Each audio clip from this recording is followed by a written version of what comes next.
All right, what's up, guys? Welcome to the 84th episode of the Get Down. My name is Kareem. Gary W. here.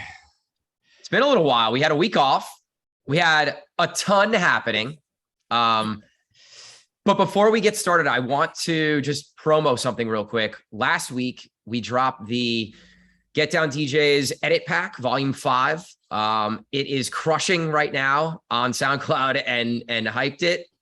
I think we're like number 4 on the electro chart and number 20 on the overall chart. So guys, if you haven't downloaded the pack yet, click the show notes or go check us out on Instagram in the link tree, and we'll have links to downloading the edit pack. It's 27 edits with a bunch of the Get Down guys, and then just other dope artists that we think put out good edits. Sergio, Revis, Bossa Nova, man, there's so many. Willow, Adam B. There's literally 27 edits by 27 different artists. So go download it. Go check it out. There's a lot of stuff in there that I'm playing, which lets me know that we did a good job. Yeah, I still, it was too crazy last week to even like think about downloading, putting new music in my folders. So that's obviously prep work for me this week.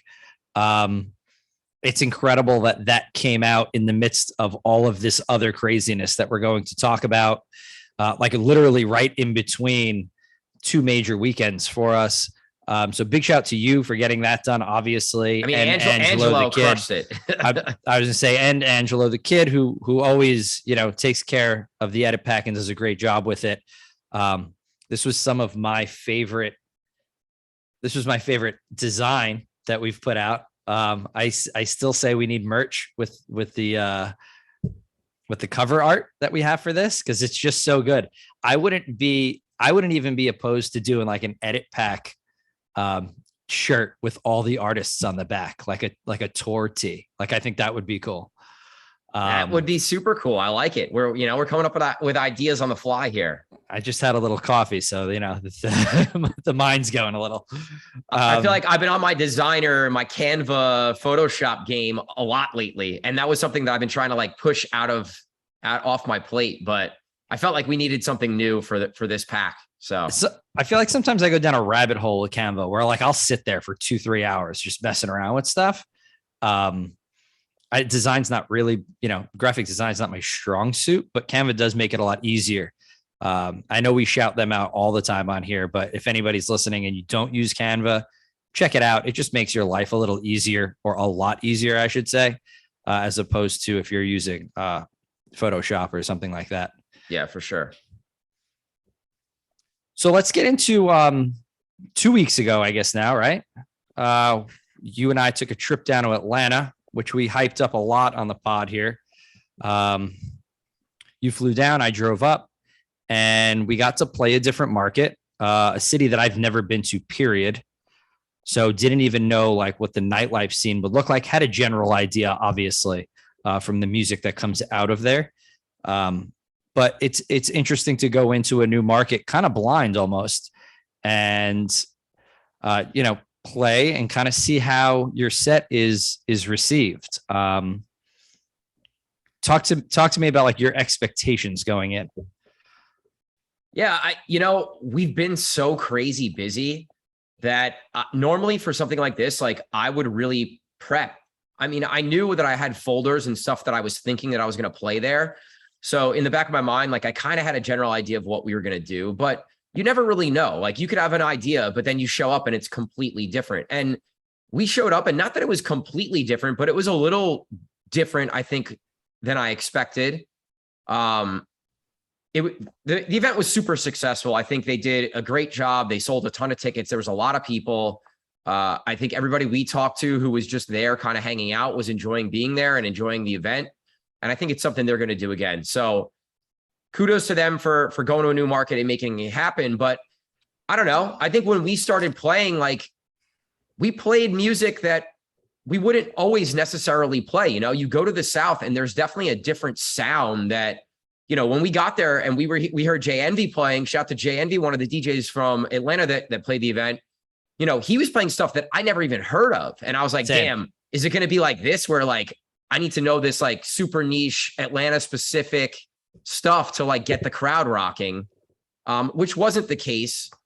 But I don't know. I think we did a great job. And I think the ability for us to go down into like a Southern hip hop market and be able to play a lot of that stuff and get all the great feedback we got is a testament to the adaptability of what we are as DJs. So, I'm going to pat ourselves in the back a little bit in that way, but it was dope, man. It was cool. I haven't played a full hip hop set like that. I can't even tell you how long, like where I didn't have to jump up to a 120 or a 128. Or I think we worked between, you jumped up a little bit, but I know I like worked between 105 and like 70 the whole time.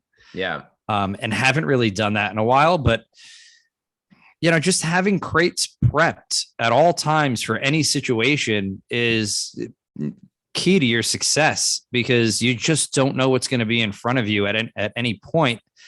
And like you said, the adaptability to be able to just play genres or play full nights of certain genres that you're not used to is just what makes great DJs great DJs. Not to say that we're great, but like the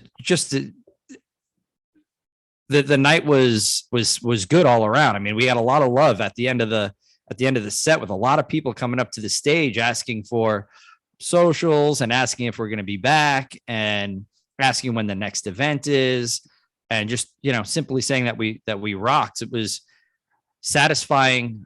It was like how would you say, like instant gratification, where people were like, that was great. And I don't feel like they were just saying that. The place was rocking, and it wasn't like a party rock atmosphere because the space was so stinking big, was so big. Like, yeah, I can't even explain to people like how big this it was like, think of like almost like an arena parking lot, right? Like think about MetLife. Think about putting on a show in the parking lot at MetLife or whatever football stadium is in your market. Right. Like, you know what? Like one of those Yankee satellite lots, like one of those kind of bigger ones. It kind of reminded me of one of those. It was just a big lot. And I mean, they have like 1,500 to 2,000 people, and like you wouldn't know it based on just DJing and being on the stage. At one point, I was like, all right, I need everybody to like make their way to the stage. We're gonna start a party. Like I need everybody to move forward, and they did, and it was dope. That was like the last hour of the show.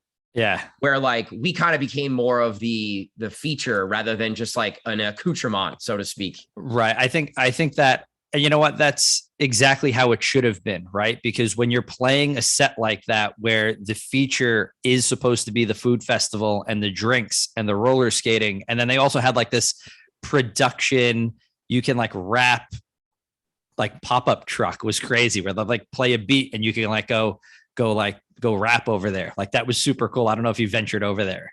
I didn't really know exactly what the truck was. I saw it, but I didn't like hang out over there at that point. When I rolled by, there was like a crew of like 10 guys just all hyping each other up, like having a good time. It was awesome. Like there was a really cool experience.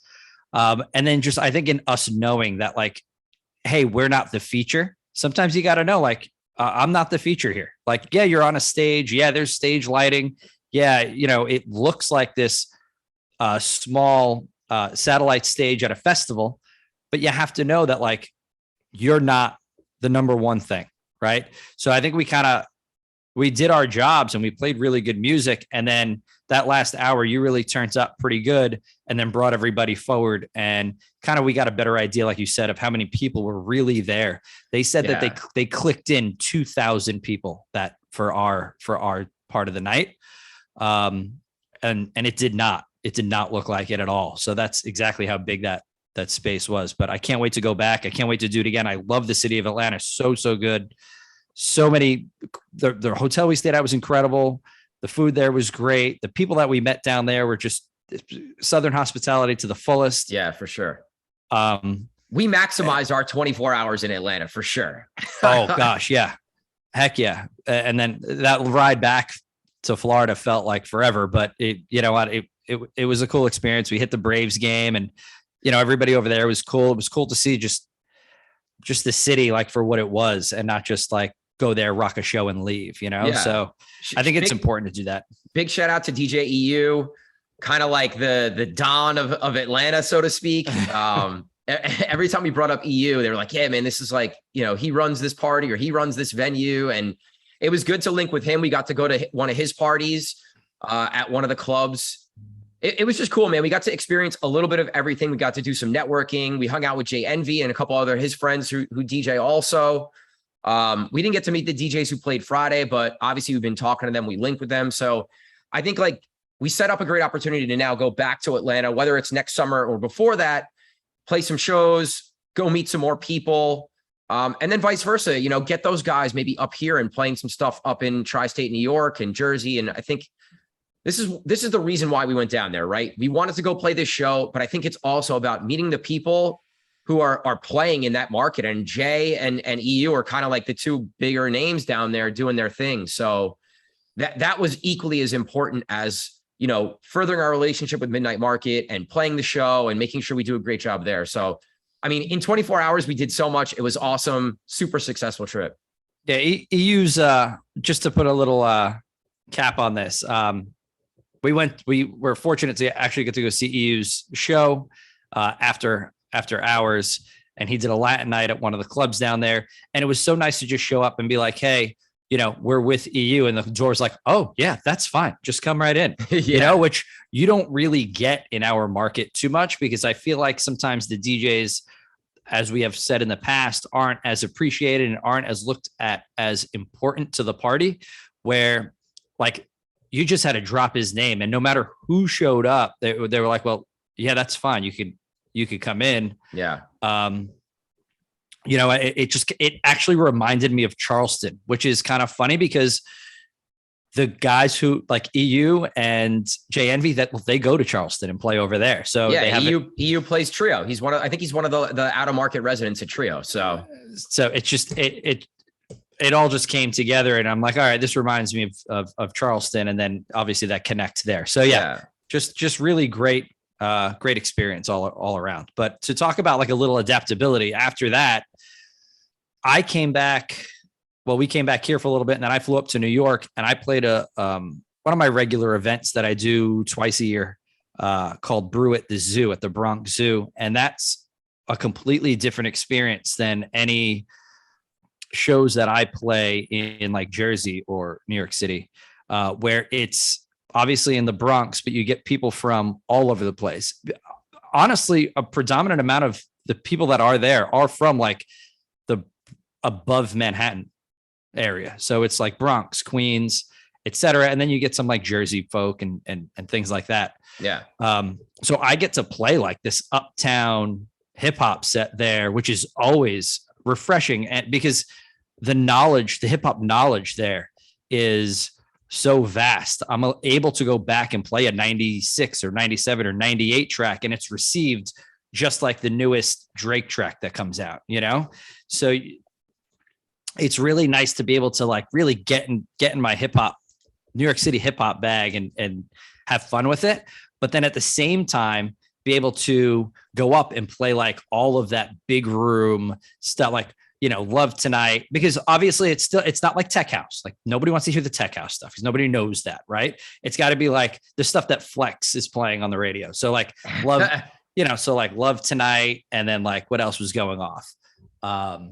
Just like all of that, just kind of commercial big room stuff. Yeah. And like people going absolutely bananas. And mind you that it's light. They don't shut the lights off in the pavilion. It's straight bright out in there. So, which sometimes deters people from wanting to come out and dance, Right.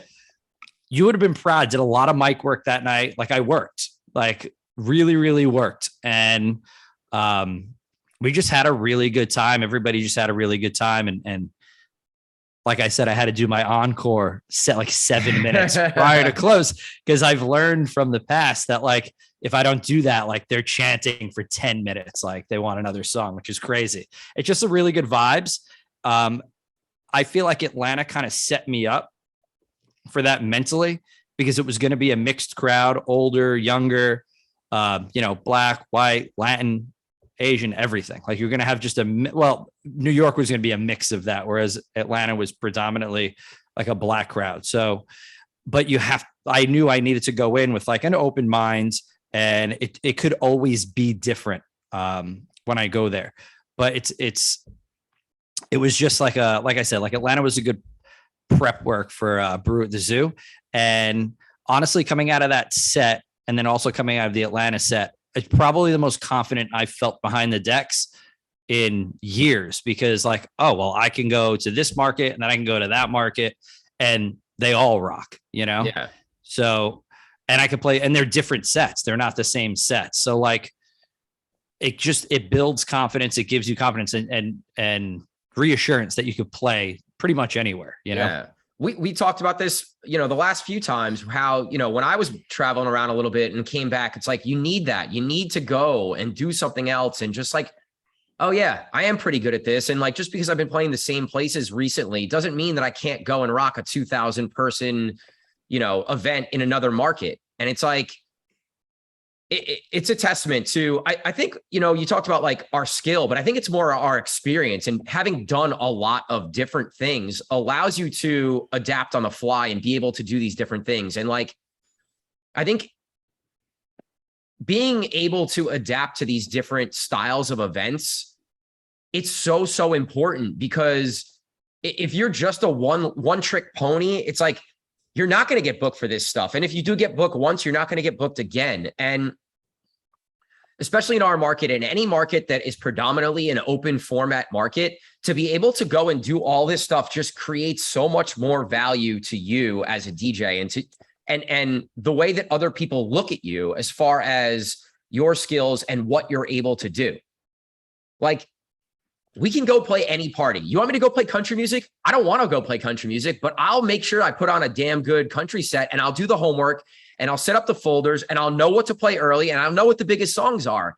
And I think a lot of this stuff is just doing your homework and spending the time to prepare for the events.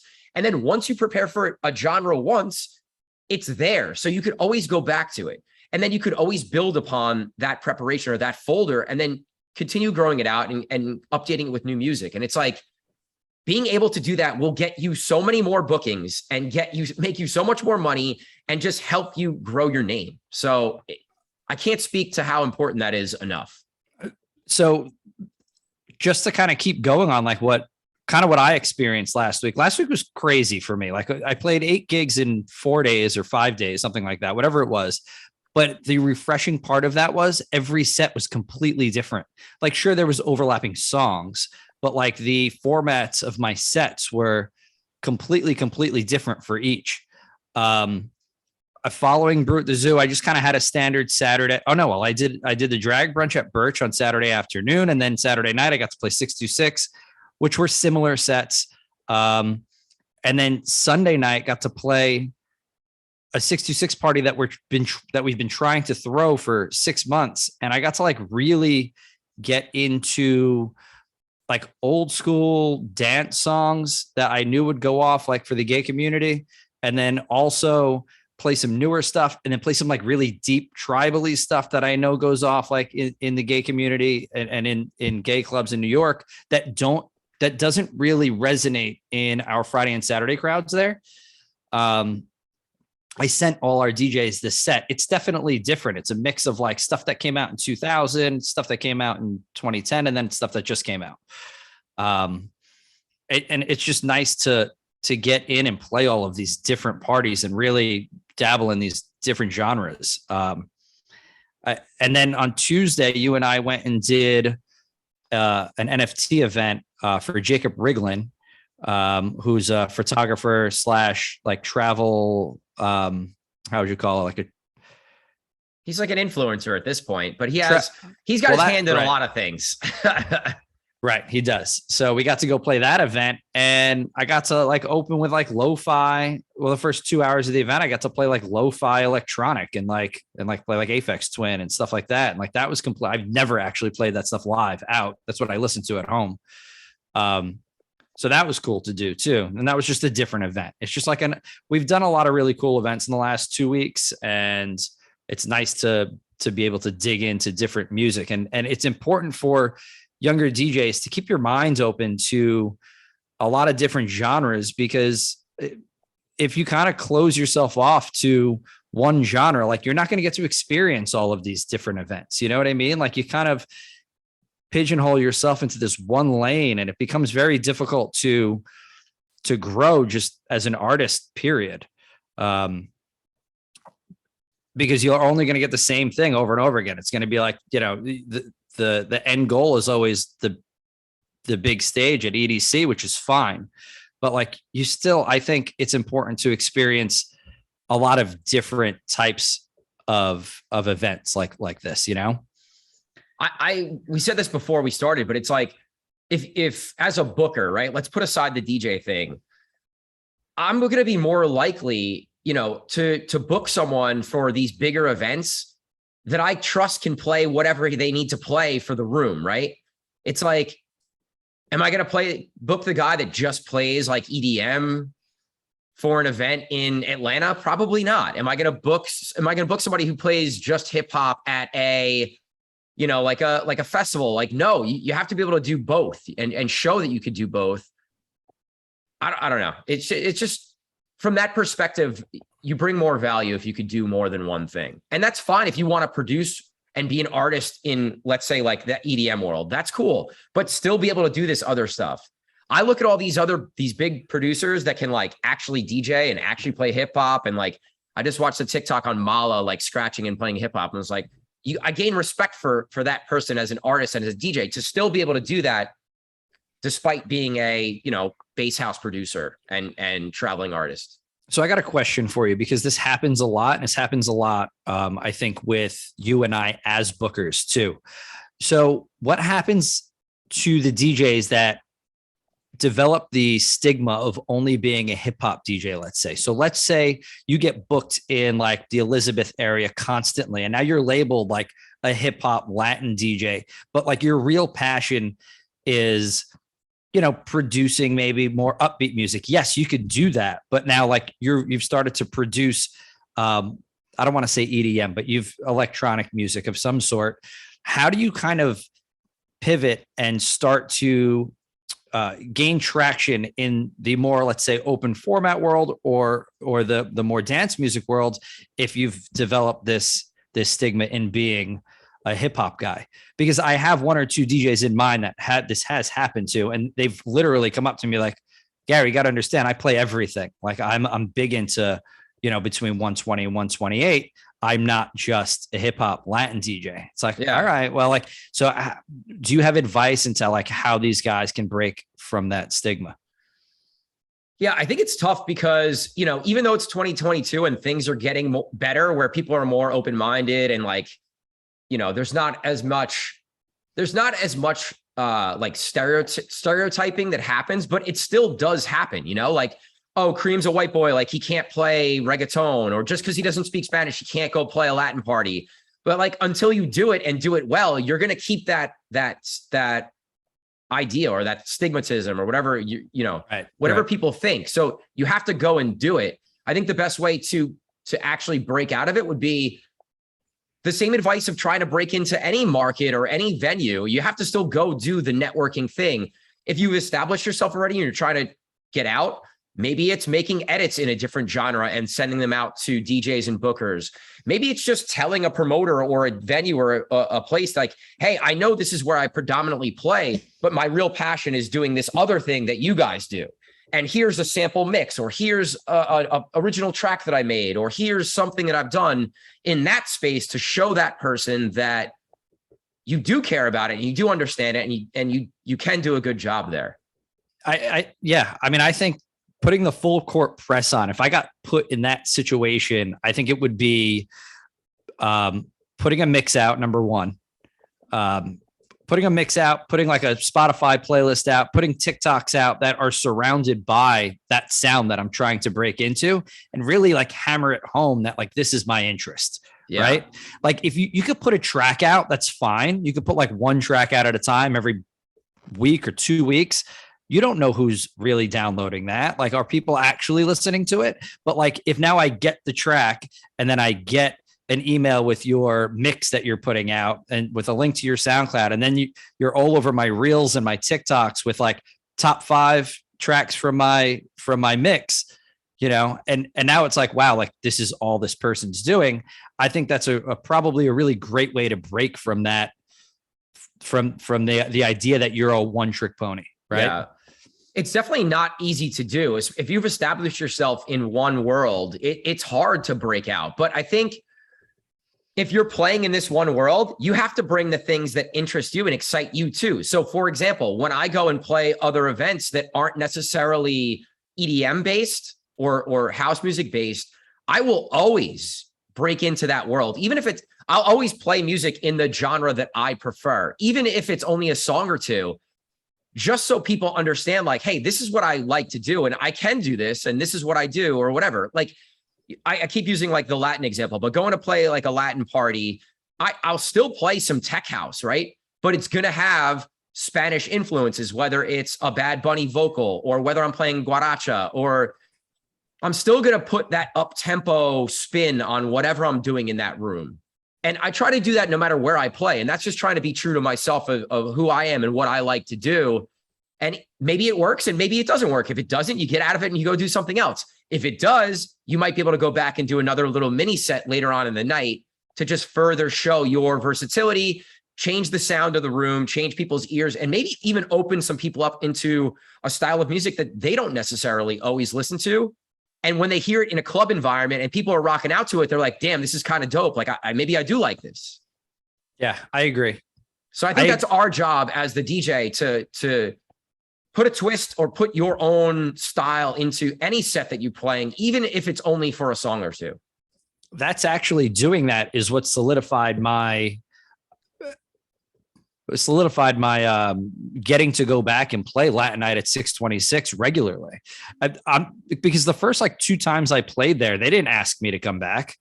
You know what I mean? Because I was just getting used to it. Like I wasn't really sure how to build the night out. And then being able to read the crowd a little more and understanding the music a little more. Well, then it was like, okay, well, I put my own spin on it. It didn't sound like any other Latin nights that there were, without like pounding all of the Latin house or like, or going too hard in one genre and really dipping in and out of things. So you're right in that sense where it's like you could put your spin on those sets where you can still insert your sound, even if it is a different set for you. You have to understand the room you're playing in, right? So just like anywhere else, you gotta, if you're trying to break into somewhere, you gotta know what they're doing there. What are the DJs playing there? What's working? What gets the big reactions? And then, so when you do get a chance to play there, you kind of have that in your back pocket. Like, I know this went off the last time I was here, or the last 2 times I was here. I'm going to use this to my advantage. And then maybe making an edit with that track, or, there's just so many ways that you can do it. And it gets me excited because I think this is what sets people apart of really being a good DJ, and how you get more bookings is being able to do stuff like this. So I get excited about it because I'm passionate about it. So speaking of the Jacob Riglin event that we were just talking about, it was an NFT event, it's NFT week in New York City. I don't know, is this the first one or this has been going on? I don't think it's the first one, no. But I know that these NFT weeks have been popping up more so in different cities, and it's a huge, huge thing for sure. Yeah. So we did our event, super dope. Artists got to invite a lot of the people that have supported his work. A lot of people came through, and then you got to leave and go experience an event that, well, I can't even talk about because I didn't see any video from it except for what you showed me, which was like one video, and I'll let you kind of dig into that. Yeah, so my best friend Jay Eagleson is pretty big in this world, and he has some friends who are even bigger in this NFT world who have kind of like helped me get into this world. This is what Jay and I talk about when we hang out. We talk about crypto, we talk about NFTs and new projects, and just to me, it's a very interesting space that kind of gets a bad rap for just being like, well, oh, it's just like a digital thing, and it's just like you're paying to own something on your computer. And like, to me, it's not that. There's so much more to it.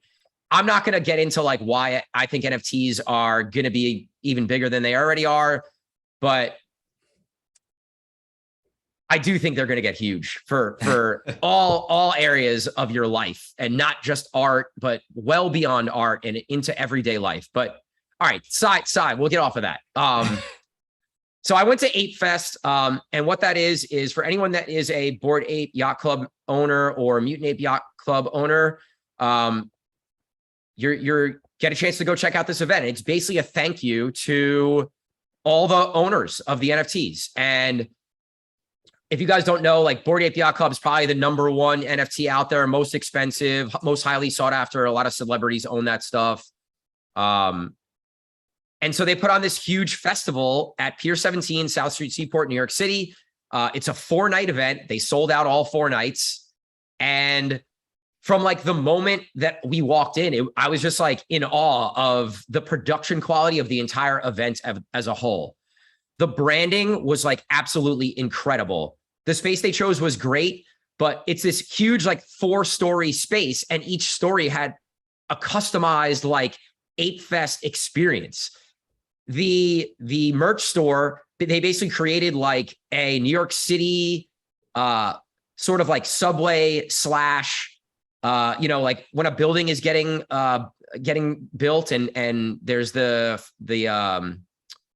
what the hell are they called? The scaffolding. The scaffolding. And it was just like really well done. It was just incredibly branded, like they didn't have plastic bags. So they created like bags with Ape Fest that were like the typical New York City, like thank you white plastic bags, but they were made out of like nylon so they could actually give them away. And they were branded, just the napkins branded. It was free everything, free drinks, free food. They had a fucking espresso truck. Like it was unbelievable. A lot of, I'm assuming that, was there a lot of sponsorship? Was like the sponsorship in your face, or was it really just like Ape Fest driven? It was the key sponsor was Polygon, which is another Web3 platform, and they have a Polygon coin and all this stuff. That was like the key sponsor. There were some sponsors, but no, it was Ape Fest branded everywhere. Like that's it. Jeez, it must have cost them a pretty penny for all this. And then I'm gonna let you get into the artists. So yeah, so they did like 4 nights of this with different artists every night. And the night we were there, when we first got there, was a band called Haim. I'm not really familiar with their music, but it was Love Haim. It was 3 girls, and they all play different instruments and sing, and they were crushing it. I didn't know any of the music, but so just to give you a little background, which is funny, we didn't even talk about this. So they're 3 sisters. They're pretty much New York City based. FUV really, really supported them from the get-go. And they're just like what you think about when you think about New York City indie music. For me, at least, I listen to all their albums. I love them. They're great. Yeah, for someone who knew not one song, never heard of them, they were impressive to me as a live performance. They sounded really good. So yeah, it was cool. But the second act was Lil Baby, and it was a surprise. All these things are surprises until they basically come out on stage. And I'm not the biggest Lil Baby fan. I think he's as one of the newer hip hop artists. I think he's very skilled. I think he's talented as a rapper. And clearly, like, this wasn't necessarily the crowd that was there to pay to see Lil Baby, which made the performance way harder. And I respected him for like putting on a show and not getting like frustrated that he wasn't getting the biggest reaction. There was a lot of people there that were rocking out, that were up close to the stage, but people didn't pay to go see him. A lot of people didn't even know who he was.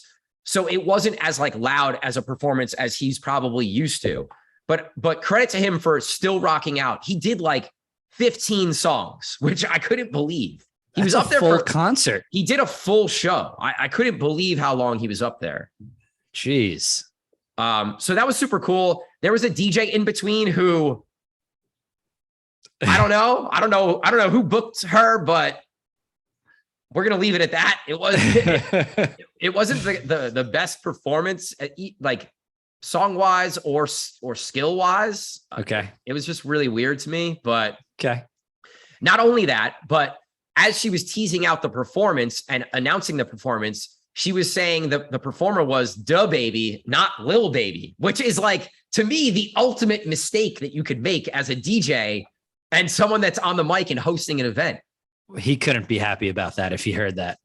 I don't know. I don't know if he had to have heard it because she did it multiple times. Even after she was corrected and said "little baby," she slipped and said "duh baby" after that. Damn. I was like, I was cringing, bro. I'm like, oh my God, this girl's fired, bro. Oh man, not good, not good. But I mean, that's it. It kind of blew my mind when you were telling me the artists that were there. But I mean, you kind of know the money that is behind these companies. So like, you had to figure that the production was going to be out of this world. But to that extent, where like the bags are branded and like the stuff that they really don't need to spend money on, is impressive and just a testament to, you know, the passion that they have for the product that they're putting out, obviously. They had LEDs with the apes everywhere, like everywhere. I'm talking escalators. Like when you first walked in, it was stupid. I think that's from the video that I see coming out of different events that are going on this week. I think obviously art is the driving force currently, right? I mean, would you say like the art aspect of NFTs or like the driving force of it right now? I mean, or no? That's kind of how it's gotten its notoriety, I would say. But I think the utility of all these other things behind the scenes are what's going to keep it growing. And when I say utility, it's going to be like, well, you own an NFT. It gives you access to attending Ape Fest for free. And you're right. going to like a festival for sure. Right. Well, I what I noticed from somebody on the outside looking in is that the art was the forefront. Like it was everywhere, and they didn't cheap out on like it wasn't just one screen featuring one thing. It was like screens everywhere. I mean, even the event that we did, I think there was 8 or 9 screens there, and we're talking about small gallery in Soho. Some of these other bigger events, I think I saw a video come out of Ape Fest from days late from like another floor and another stage or something like that. And there was just like screens all over. It was like this whole interactive experience, which was crazy. I think if you're just like a fan of any kind of art, like that's where to be. That's like where you gotta be. Like that, the New York City, all the different events in New York City look super dope. And yeah. One other thing that I'll just throw out there, just to like show you how some of this could work, or how it's super music centric as well. Like Timbaland is super involved. He came out and debuted like his brand new track and a video, which was basically like him and whoever the singer was as apes. So it's like Bored Ape Yacht Club, the whole animated video, which was pretty cool too. Another NFT project that I'm involved with is called Dead Fellas. Their party was the same night in Brooklyn, which I didn't get to go to. And it kind of broke my heart when I heard what was going on there. But anyone who owns a Dead Fella and had access to that show was also then granted access to go see Dead Mouse, Noizu, Mala, and someone else in Brooklyn, like for free afterwards. So like there's so much money involved in these projects, especially the ones that are doing really well.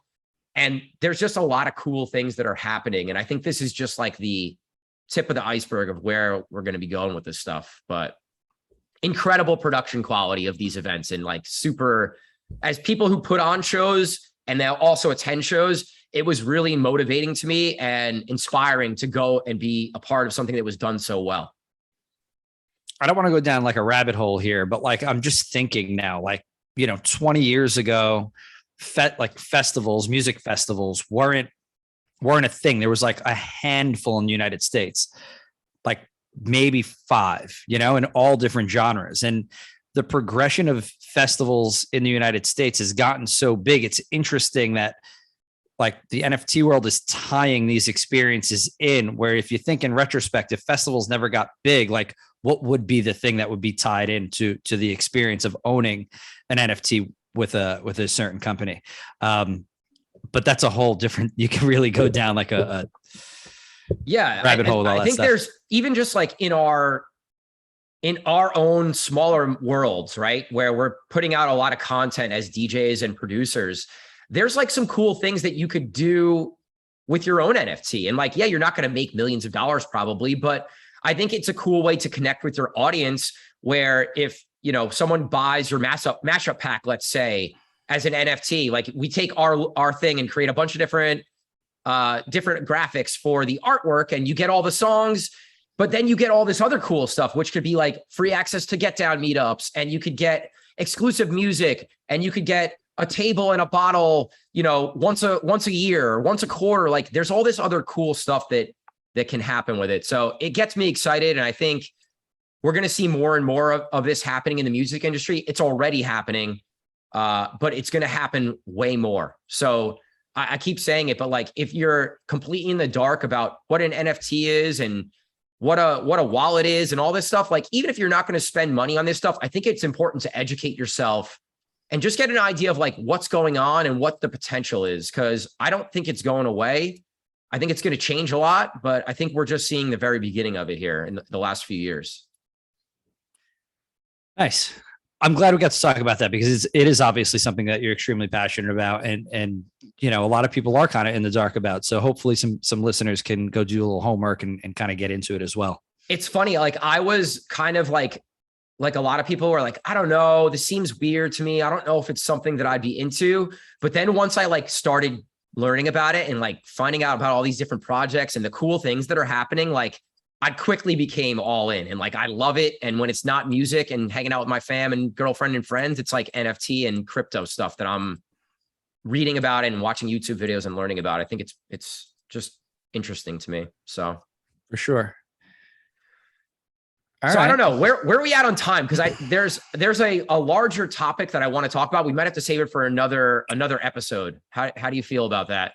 We're like 40 minutes in. So let's, instead of talking about that particular topic, I want to talk about the Drake album, because I think it's something that was blowing up in our chat, and it's been happening pretty much since it came out, with our DJs talking about it and having their opinions on it. So what are your thoughts on it before we get into their thoughts and my thoughts? I think it's really interesting to see what the public, especially our group chat, thinks about it. Our guys claim to be, Afro pop fans, number one. They were sharing Afro pop playlists about 2-3 weeks ago. I mean, if you're a fan of Afro pop, you got to be a fan of Afro house. It's very similar. Like it's just the BPM's down more and you have a little more vocal, right? And then Drake comes out with this and everybody's like, oh, it's super trash. I'm like, well, it's mid. It's mid. Right. Like, that's all I've heard. It's a straight, for me, it's a straight Afro pop album. And they made the quote unquote Jersey club tracks palatable. So it's not like aggressive in your face, real Jersey club. It's the pop rendition of it, right? Which I think maybe sometimes is missed from people that actually play Jersey club. They're like, oh, well, that's a half-ass track. Well, no, they just made it palatable to a broader audience is all it is. That's what pop is. I mean, you're trying to be popular music. You're not trying to make this outlandish Jersey club 4B track. Like if he wanted to do a 4B track, he would have gotten 4B on the track to do it. Right. He could get anybody on the track that he wanted to get on the tracks. Like so, he's fucking Drake. He could put anyone in the world that he wants on his album. So it's not like he half-assed this. This is a well thought out, I don't want to call it a themed project, but it's essentially what it is. This is a thought out album that I don't know if he's trying to bring Afro house to the forefront, to the masses in the United States, obviously, because it's not popular here. Because if it was, Black Coffee's here a decent amount, but I don't think Black Coffee is like even near more of a household name than the next big house DJ. Shimza doesn't even come here. Like his world tour is he's right now all Europe and Africa, and that's about it. And he's probably the second biggest Afro house DJ that there is. So like to sit here and tell me that Drake put out a half-ass album, I think I don't know if you're thinking about it in the big enough, broad enough spectrum. Sure, it might not fit your ear. I think it's fantastic personally. It's very listenable. You could put that on in the car and just drive for an hour and not touch it. Because like to keep going back to that, the Jersey club, like if you're listening to this and not watching this, I'm putting air quotes up. the Jersey Club track, like if it got to that and I'm just driving in the car listening to it, I'm skipping over it. Like if it got super aggressive, like I said, it's supposed to be pop music, and it flows with the album for me.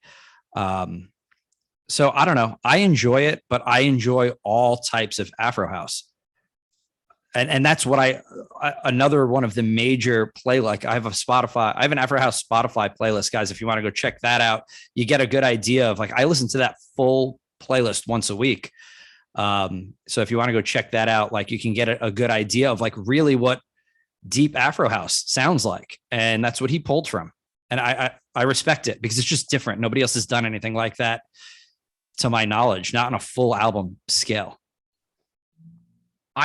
I think what was bothering me the most about, like, our group chat and what a lot of people were saying, like, they were saying that it was a lazy album. The production was lazy.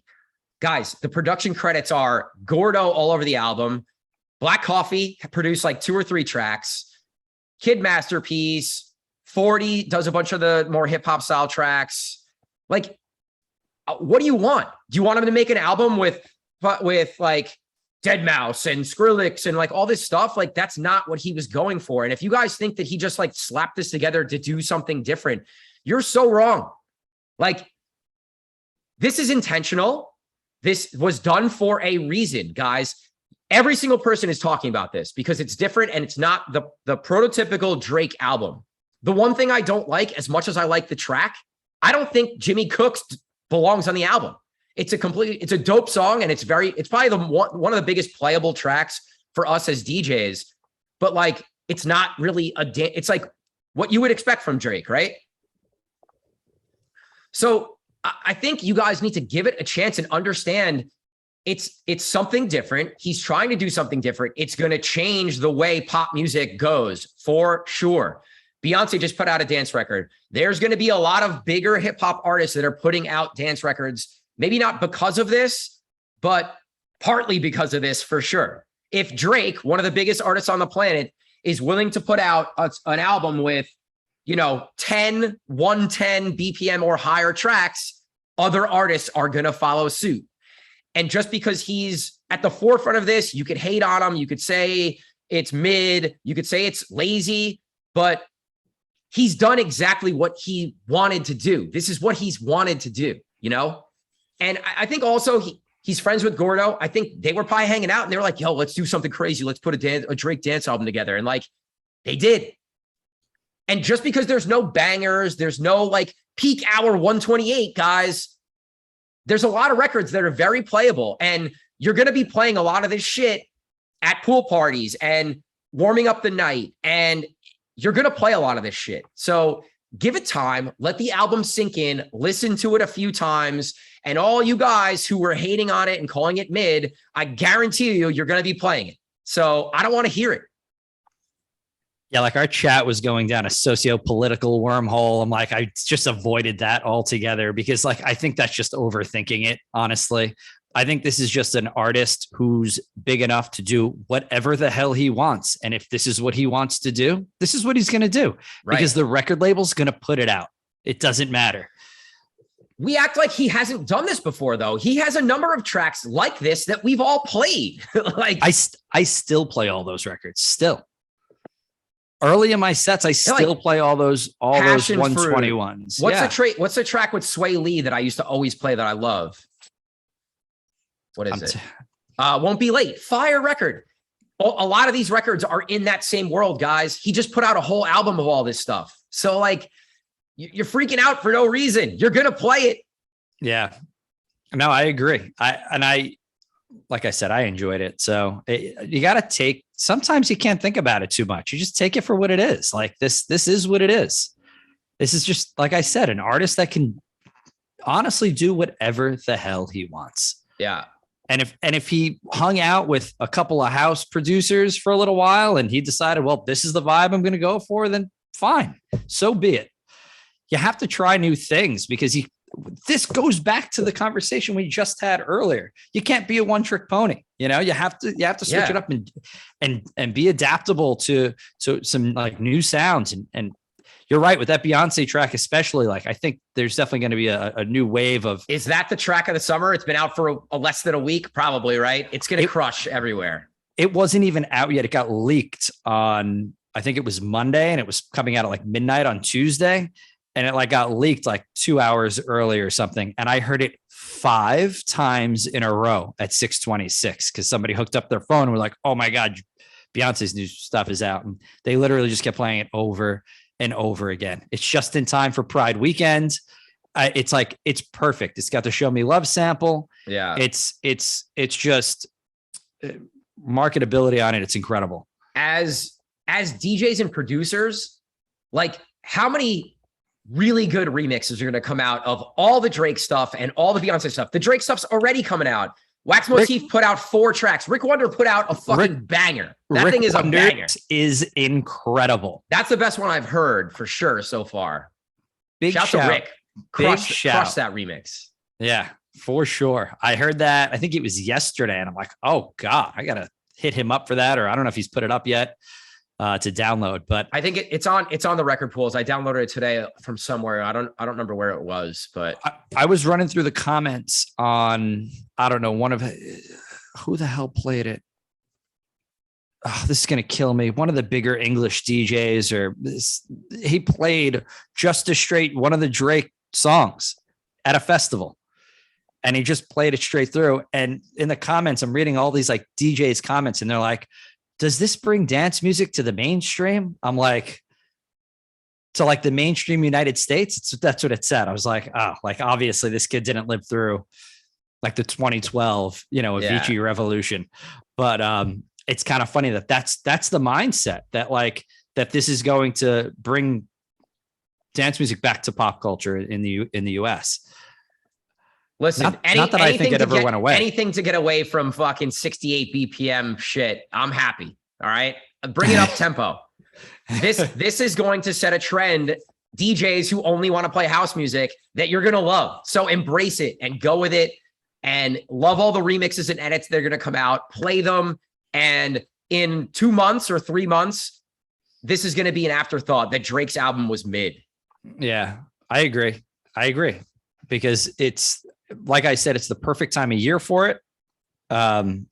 And Drake just takes a little bit for people to warm up to a lot of his stuff. And I'm only speaking from experience, because a lot of his past albums, I didn't really get into for like 2 or 3 months. And then I'm like, and then the tracks grow on me over time. And I feel like this is what's going to happen with this one as well. But I like this one off the jump, but that's because it's the style of music that I listen to. So just get used to it. So is that what you've been listening to this week? Yeah, I mean, that's what I've been listening to this week for sure.